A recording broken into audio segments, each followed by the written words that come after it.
One of the best things we can do to engage artists and to help form a community of artists and worshipers is to encourage them.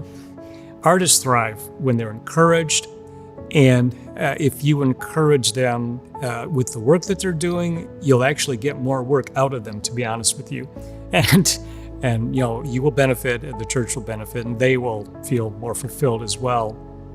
And I think that's one of the best things that you can do. And in fact, biblical example that comes to mind, when Moses called all these artists to work on the tabernacle and all the furniture and the garments and everything, in Exodus 39, verse 43, it says, Moses inspected the work and saw that they had done it just as the Lord had commanded.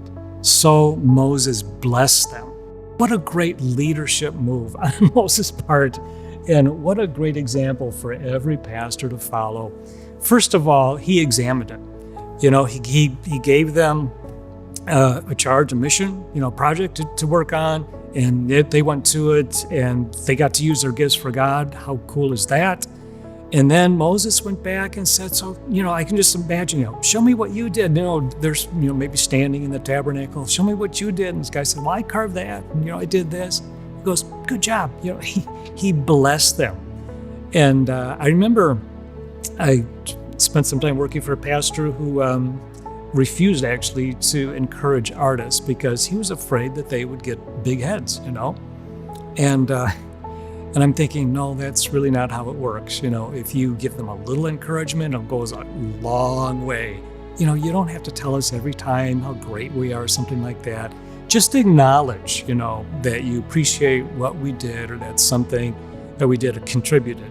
Well, so I think that's one of the things that leaders can do. It's very simple, encourage, give them the tools they need, and also be honest with them.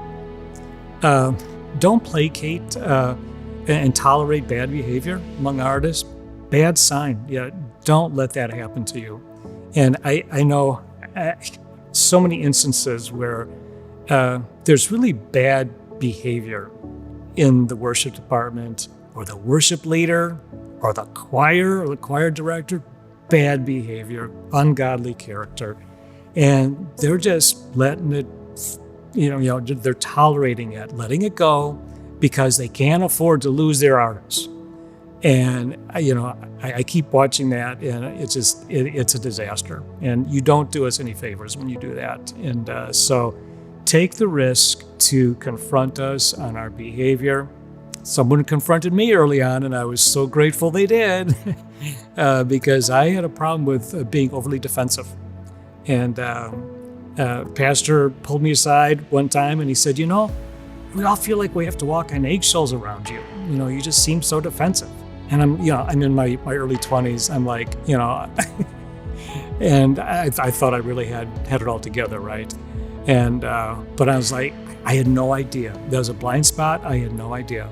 But when I thought about it, it's like, he's right, So maybe this is a word also to artists, to also submit to your leaders, submit to discipline or any suggestions, and don't be on, solely on your program, your agenda. Forget your agenda. You're not there to serve yourself. You're there to serve the church. And so get with the program, as far as what your church needs from you, submit to that. And also be a part of the church. I really lament sometimes when artists, all they show up for is, when they are performing, when they're in a service. They don't be a part of small groups. They don't go to any other thing, that the church needs during the week.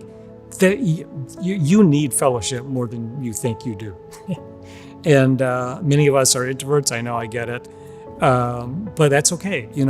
You need community in your life. And don't worry about, you're in a small group and none of them get you because you're not an artist. That's okay. That's all right. You need a variety of people in your life anyways. And so, don't be a loner and get plugged into your church and serve there.